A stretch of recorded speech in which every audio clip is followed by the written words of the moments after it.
Let's see who's on the phone with us right now. Hi, you're on the Get Up and Go show with Evan and Bonnie live. Who's this? Hey, good morning, Evan and Bonnie. This is Murky calling. I'm the cold open guy. I'm trying to step my game up a little bit. They told me to do some catchphrases, maybe. Oh, yeah. Oh, maybe like the stupid news headlines, the headlines in the news like we had the other day? Well, I was thinking more like, I hope you're ready to get heated up because I'm about to turn on the stove and let's start the show. But then you guys have to say the start the show part. Oh. Okay. Oh. Well, I'm the cold open guy for the Not Even a show, and so we're in the cold open right now as we speak, and it's my job to get the people to say, let's start the show. So if you say, hey, I hope you're ready to heat up because I'm turning on the stove, let's start the show. Okay.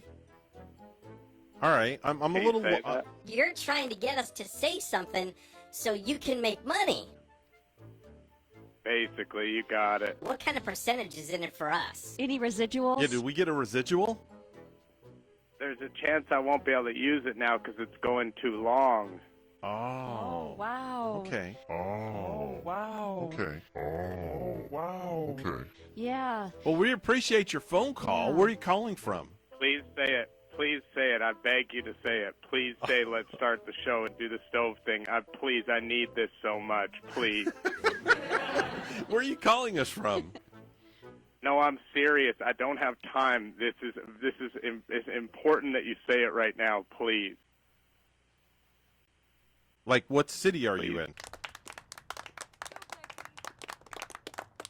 The fact remains that it's not even a show.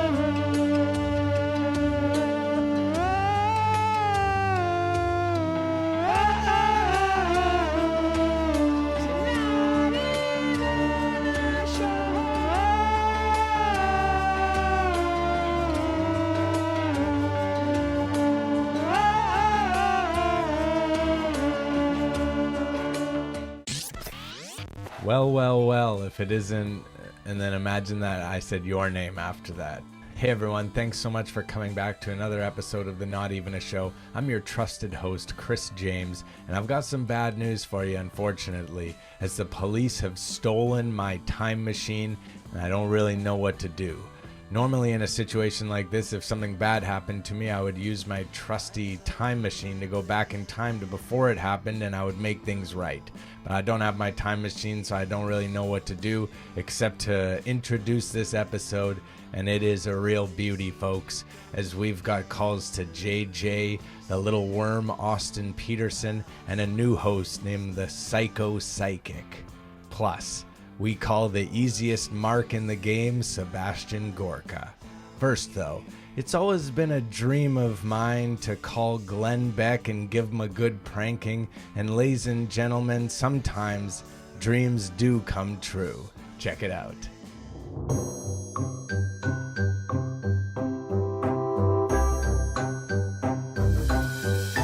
Let me go to Jason. Hello, Jason. You're on the Glenn Beck program.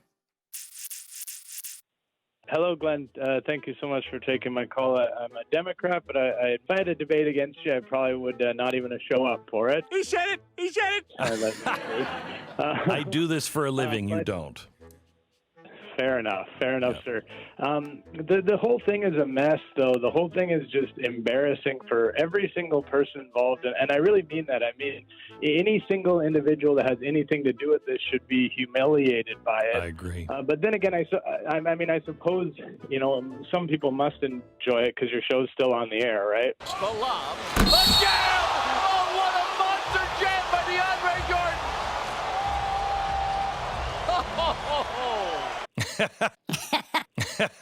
I don't think, I think the vast majority of my audience is probably like you. They listen because they feel like they have to. They pay attention all this because they have to, but they would give it up in a heartbeat. I would. I'd give up all this political crap in a heartbeat, wouldn't you? This is a prank call, Colonel Sanders. You're not picking up on that? No. He was trying to be funny, but I didn't. But I didn't pick up on that. I'm sorry. No. Yeah. Okay, thanks for your that was call. him being hilarious. But I think the point that you make is like this idea that the Just an old-fashioned prankster playing on the radio. And on the other end, it's the sound of someone who is having a bad time.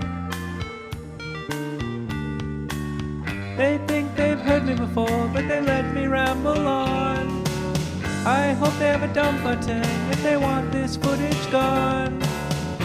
Just an old-fashioned prankster, one who likes to call right-wing hosts. Just an old-fashioned prankster, making fun is what I love the most. We used to get so excited if we managed to get one over on Sebastian Gorka. He was such a tough guy to get. But now it seems very easy, and we really seem to be able to get him every single week, and it's almost like his screener is not as good as he thought he was. And I know you're watching, John Screener, so hello and check it out.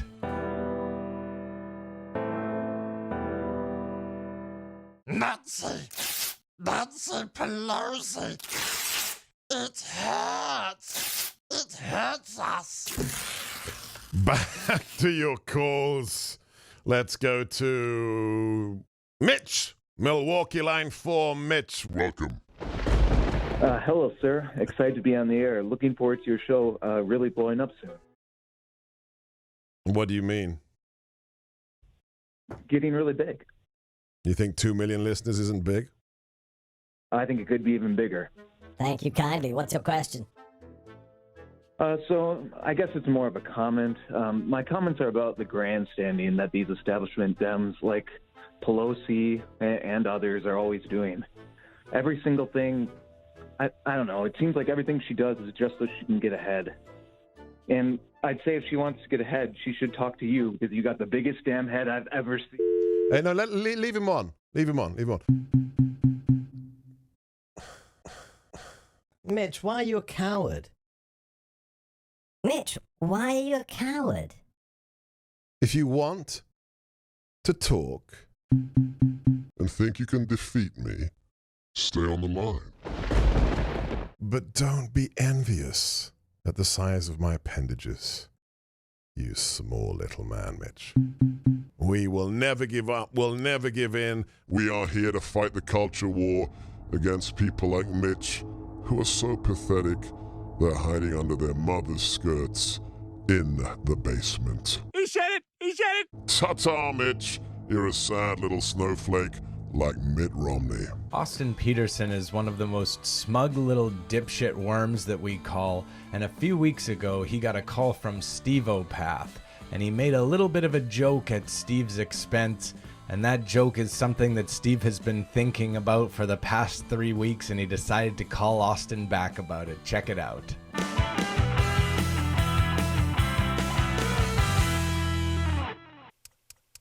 Steve's here right now. Steve, good morning. Hello, Austin. It's me, Steve. Steve, did you want to comment on the Hyperloop? Well, I was thinking about when I spoke to you last, and you made an insult to me, and it was about D&D, and you said roll dice. Yeah, this sounds like every D&D nerd that I played with in college on the weekends who didn't understand how to communicate with. Roll dice 12 on initiative. You failed, sorry. And I've been thinking about it since we had that conversation, and it made me think, well, does that mean you must have played D&D? Yes, I did. Play Dungeons & Dragons, Steve. And listen, I'd love to talk to you about Dungeons & Dragons, So but why I have would to you make fun of me by saying that if it's something that you Steve, did? That's not a good insult. Steve, listen, I don't want to alienate you, brother, but I have to do a job here, and I have an audience of listeners that need critical and important information. If you want to talk, if you want to talk about it, if you want to talk about a topic, listen, Steve. Steve, listen. Don't listen. Get on your meds. Get on your meds, okay? Whatever medications you're supposed to be taking, you need to take them, okay? And stop bothering people. All right? I'm not supposed to be on medication. Right. Well, if you're not supposed to be on medication, it's probably because you haven't seen a proper doctor, okay? Okay. Okay. There are psychiatrists who deal with problems like that. All right, if you want to call into the morning show and talk to me about newsworthy topics, that's perfectly fine, okay? I could sit here and spar all day long and have a lovely time doing so, but then I'm not doing my audience any service, okay? They don't give a damn about your D&D game. And they certainly don't want to hear some Aspie stooge calling in, drinking his Mountain Dew and eating Cheetos in his mother's basement at 6:43, getting all high and wasting everybody's time.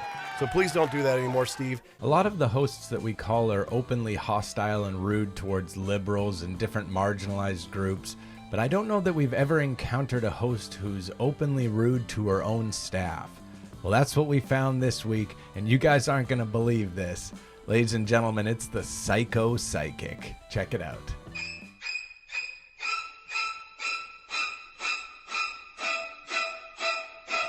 So let's patch in the call. Who do we have?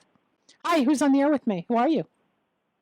Hello? Oh, hello. Hi. Hello, can you hear me? I can hear you. Can you hear me? Can you hear me now?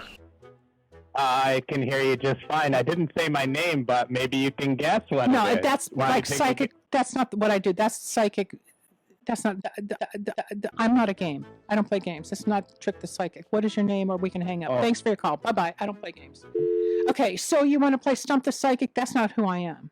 I'm a doctor with a gift. The Psycho Psychic.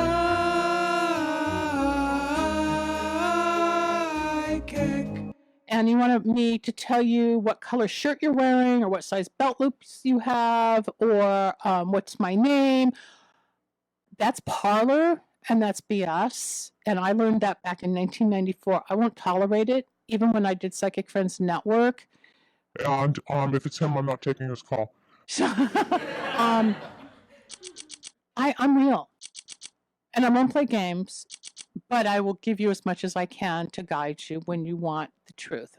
I mean, fun, it's fun. What am I having for breakfast? I don't know. What are you having? Well, you should know you're a psychic. I mean, I've heard it all, but it's old stuff. Okay, 661-298-5487. This morning was the first time we had all met her. And I went to introduce myself. I just let her know, I was the front girl, front desk girl. She needed water or anything like that. And she was a little short with me. And I let it go, but I let somebody here know. And so they went and did the same thing. They introduced themselves. So she was short for that person. So then finally her assistant came out and apologized to us. So we're not used to this. Do we have a caller?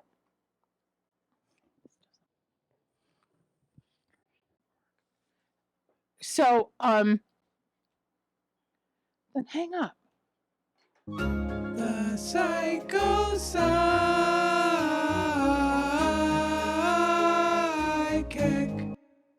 Okay, folks, so we have to get the screening down right, but it's still part of the new show. So if you want to call in, don't take a time with the screener. He just needs your name and the topic of your question to get you on the air. Last week, Prank Girl tried to get a prank over on JJ, but he was so upset about the prank that had already happened that he was quick on the trigger and hung up on her prematurely.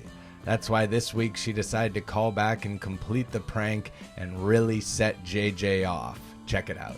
Rocking better shirts than you, loving the JJ crew. All right, folks, you out there listening, I want you to call in today. I really do.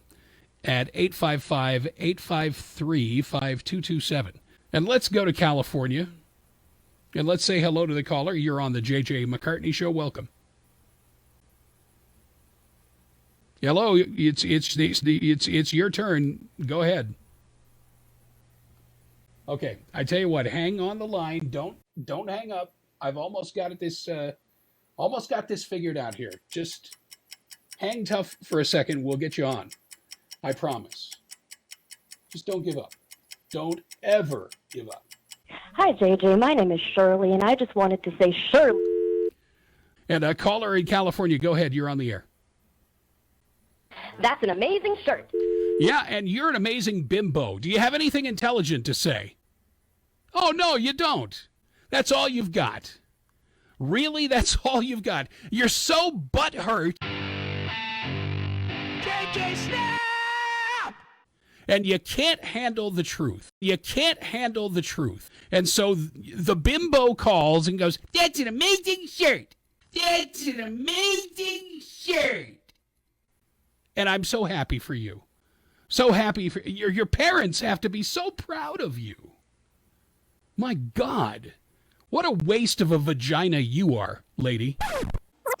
What a waste of a vagina you are, lady. Seriously. Just sad. JJ Snap!